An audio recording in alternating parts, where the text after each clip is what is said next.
I'm a failure. I failed. And I love it. Failure and getting things wrong is a critical part of the learning experience. So why do so many people think they can never make a mistake? This video dives into the beauty of failure, the challenges associated with it, and how we should be embracing failure as part of our lives.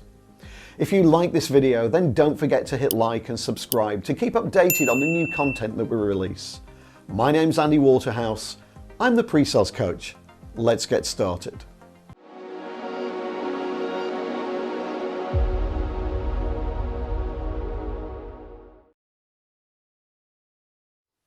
Humans and many other creatures learn by failure, by getting things wrong and by trying again and again and again. As children, we learn a huge amount through failure. We fall over and find out that it hurts, so we try not to do that again, or at least most people do. There are many examples of great people that have only succeeded after hundreds, if not thousands of failures. Thomas Edison, when trying to invent the filament for the light bulb, was famously quoted as saying, "I've not failed, I've just found 10,000 ways that won't work." Theodore Roosevelt said, "The only man who never makes a mistake is the man who never does anything," and so highlights that mistakes and failure are a natural part of life. But in adult life, over the last few decades, something changed. Somehow failure was seen as a bad thing and has been a stigma associated with it in both our personal and our professional lives. And yet the lessons of failure can actually be a catalyst for tremendous personal and professional growth. Mike Bloomberg said, "Show me someone that's never failed and I'll show you someone that's not pushed themselves hard enough." So what changed and why do we have such a major disconnect? In order to understand failure, we have to try to define it. If we look at some dictionary definitions of failure, we start to uncover some interesting issues. Two dictionary definitions are a lack of success in doing or achieving something and a person or thing that's not successful. Well, they don't sound too bad, do they? But then two other definitions are an act of not doing something, especially something that you're expected to do, and the neglect or omission of expected or required action. In the first two definitions, it appears that we're trying to do something but didn't achieve it. In the second two, we specifically didn't try to do something. The second two are much darker in tone, and yet the same word, failure, is used for both. We know that failure is a natural and inevitable part of life and any career journey, and that it doesn't equate to incompetence or someone being a bad person.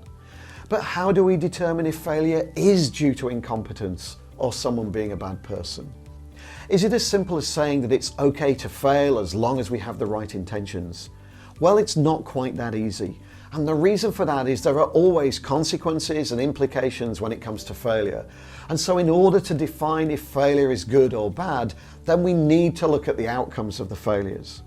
If we look at the examples that I've already given, the light bulb filament issues for Edison, or a child scraping their knees on the ground as they fall, the outcomes are not serious or irreversible.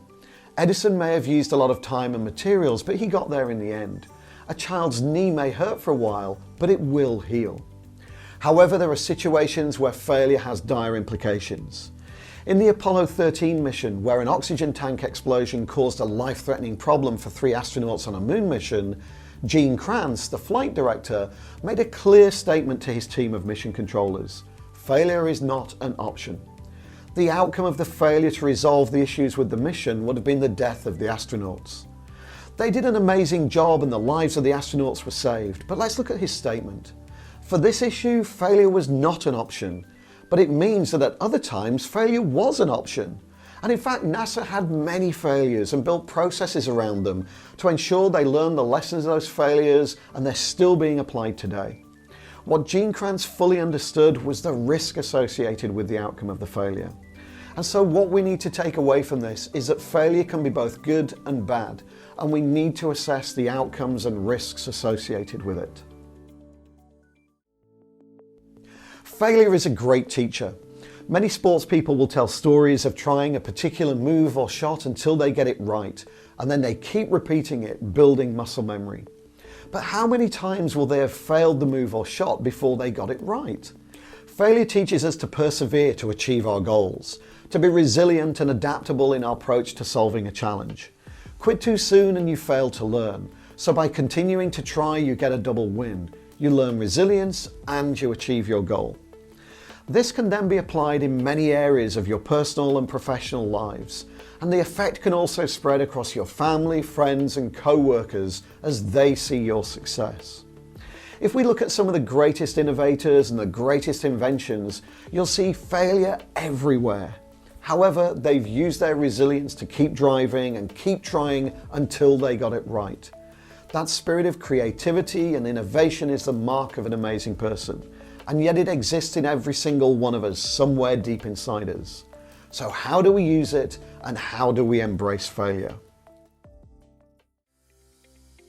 Too many people and too many cultures and companies see mistakes and failure as a bad thing. They look at the dark side of failure and not the good side. Bad managers will often criticize failure, and yet in their arrogance they've not recognized that they have failed by not creating an environment where their team can be successful. We know that mistakes and failure will happen, and so we need to create an environment where we can tolerate failure or where we can mitigate the risks of failure. We learn far more when something fails than when it goes right. A great example of this is flying on a plane. Anytime that there's an incident with an aircraft around the world, the incident is thoroughly investigated and the results are openly shared. The intent is to ensure that the same mistakes are not repeated.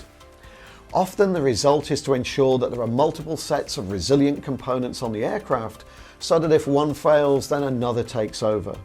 There are automated systems to prevent the pilots from making certain mistakes.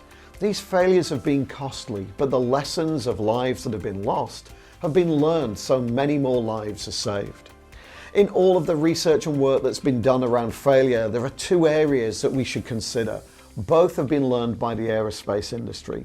First, we need to create a culture of psychological safety.